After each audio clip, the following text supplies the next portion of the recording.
This is 5G Talent Talk with Carrie Charles, CEO of Broadstaff Talent Solutions. Brought to you by RCR Wireless News and Telecom Careers. Connect at carriecharles.com. And now, here's Carrie Charles. Hello, and thanks for joining me today on 5G Talent Talk. I'm Carrie Charles, and I am excited to be here with Simon Crosby, the Chief Technology Officer of Swim.ai. And today we're going to be talking about 5G and the enterprise edge. Simon, thanks so much for being on the show today. Oh, it's a great pleasure. Thanks for having me.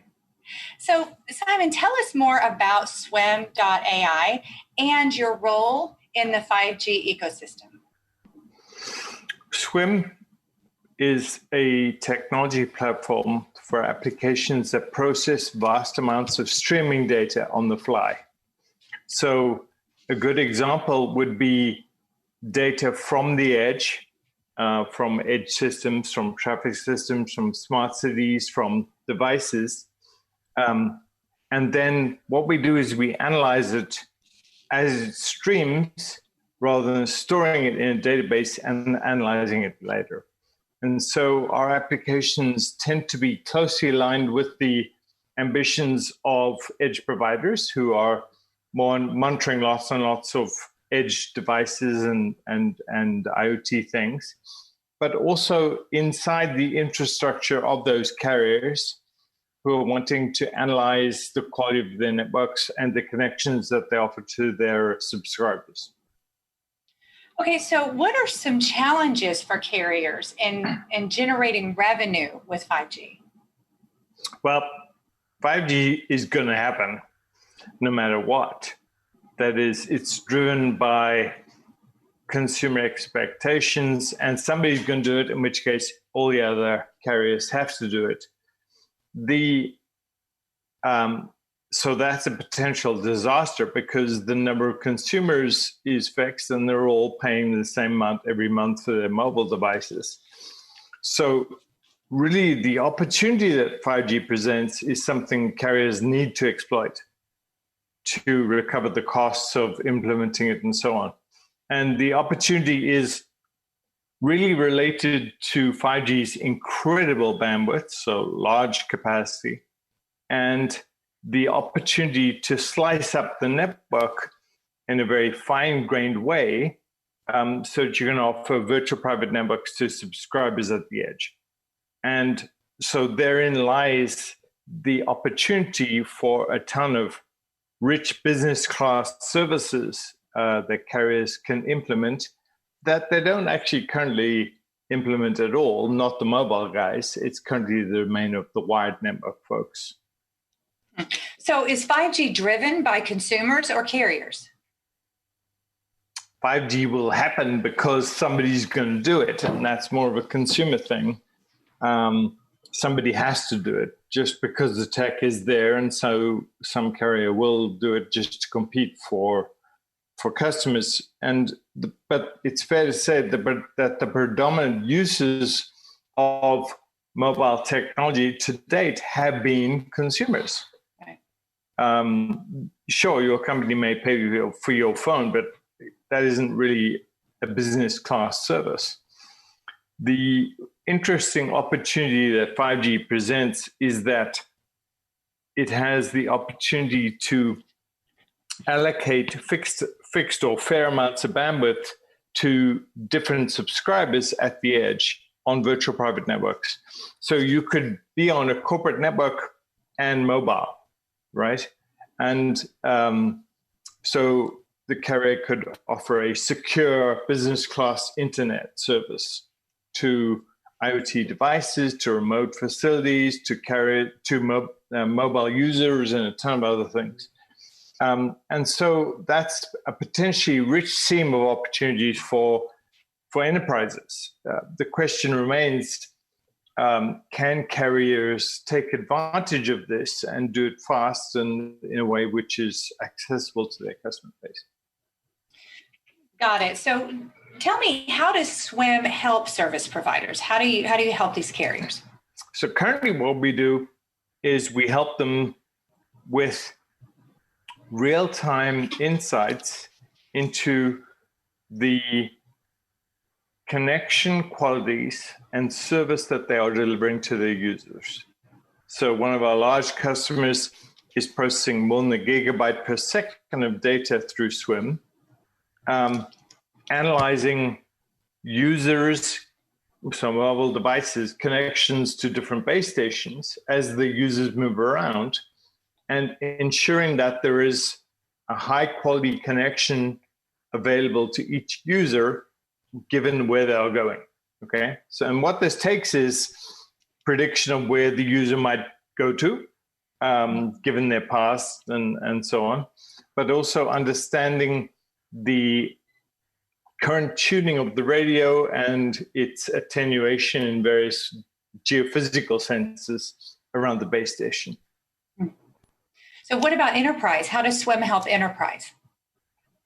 We do a ton of things in enterprise. I just want to be clear, the opportunity here is to move, where I see the market moving is towards analysis of data as it streams. Okay, so everybody got the big data thing a while ago, and that was very much a store then analyze approach. So you would get all this data from the edge and then analyze it later.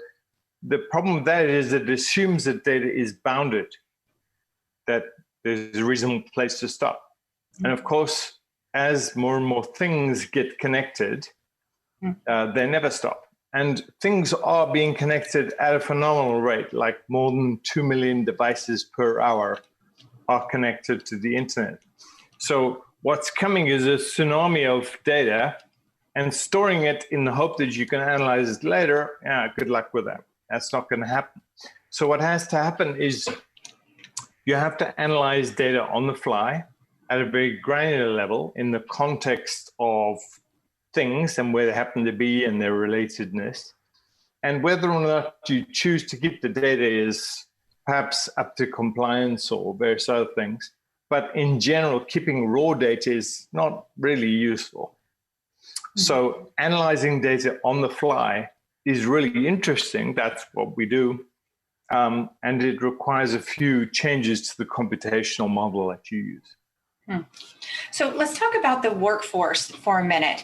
In your opinion, what skill sets are going to be needed to create the solutions and the services of 5G? And do we have those skill sets right now in the telecom industry? We have them in the telecom industry. Do we have them in the mobile carrier industry? Not sure. That is, the mobile carriers have predominantly focused on building offerings to consumers, relatively little to businesses. But if you go to, AT&T long lines, the guys who always sold me the physical connection to my office, sure, they know how to sell to the enterprise. The question is, can the mobile carriers expand their scope to also deal with businesses? And that requires them to both have business class service folks, so all the front people who would market, sell to, and service and support enterprises, as well as having the network capacity, so folks who can implement the services that are being sold and guarantee them. And whilst 5G tech is very sophisticated, so for example, you can guarantee qualities of service for different slices at the end, on every base station. The current 5G offerings from vendors don't really let you properly manage the capacity network-wide, okay? And carriers have an additional problem, which is migration from a 4G or 3G core network into a more modern, more efficient 5G core. And that is a network engineering effort which will take time. Right, definitely. So how will the service providers, so the carriers, build a workforce? And you mentioned quickly, it's got to be done quickly, that has the highly technical skills to innovate and build these products and services?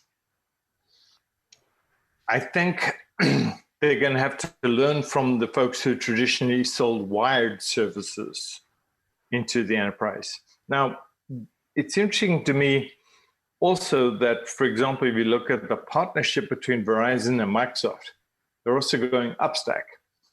So I think they're recognizing that they don't have the expertise in how to exploit the business class computational capabilities at the edge, right? How to make servers show up at the edge, how to let people run applications at the edge.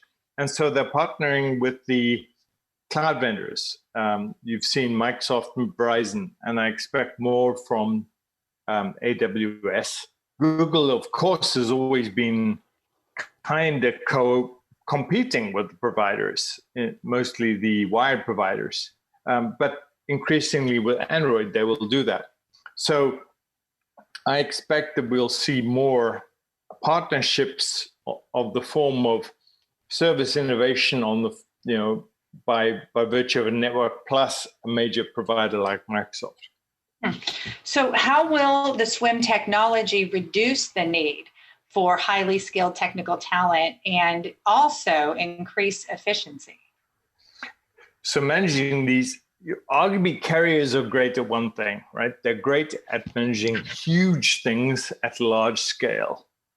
And those huge things have been relatively, they're complex, but they haven't been dynamic. Okay, so the dynamic assignment of bandwidth on a base station by base station basis to make sure that all the business customers get the bandwidth they need and the privacy they need and the security they need. Yeah, that's a dynamic assignment problem that the carriers have never had to address before. And so automating that is an area where SWIM is absolutely competent, and helping them to manage their capacity and quickly assign qualities of service and make sure their business class customers get the services they're paying for. That's what we do. Got it. So let's talk about trends a bit. What do you see ahead on the road with 5G?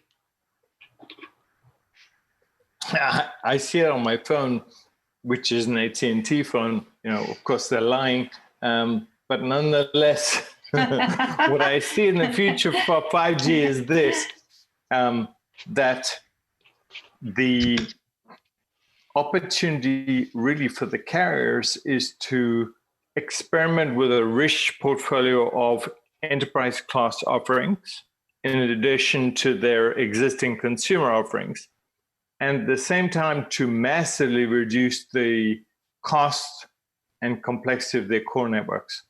Okay, so there is an opportunity for them to simplify their core networks so they only have to deal with one thing. So I think there's a huge opportunity there. By the way, we've been engaged in a very interesting project, which is the following. If you were rolling out 5G, where would you put the next base station? Well, one thing you can do is watch where all the people go who have 5G on their phones and where the coverage is poor.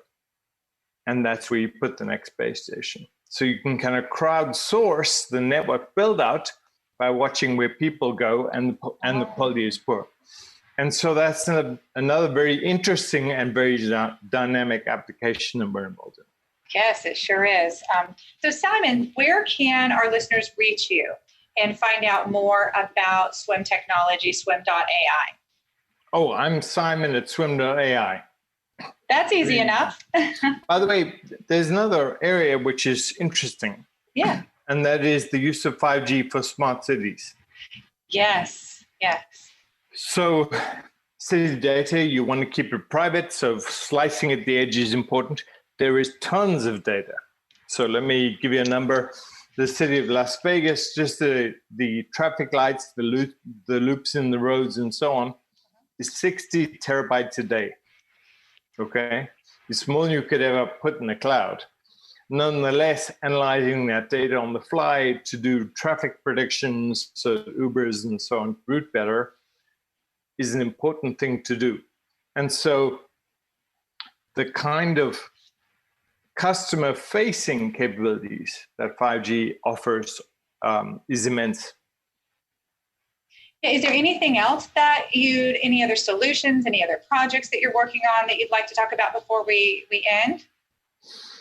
Not specifically in the 5G arena, though in general, I think that as we go towards 5G and WiMAX, there is an enormous opportunity for more and more things to be associated with base stations. Base stations get smaller, they get denser, and what's more and more important is the analysis of things in their context, so that you can make real-time decisions about what to do. And so that's an extremely exciting area for SWIM. Wow, that's exciting. Well, Simon, thank you so much for being on the show today. Really enjoyed it. Thank you so much for having me. Great. And thank you for listening to this episode of 5G Talent Talk, brought to you by RCR Wireless News, Telecom Careers, and Broadstaff 5G Talent Solutions. I'd love to connect with you at carriecharles.com, and I will meet you on the next episode. You've been listening to 5G Talent Talk with Carrie Charles, CEO of Broadstaff Talent Solutions. Brought to you by RCR Wireless News and Telecom Careers. Connect with Carrie at carriecharles.com.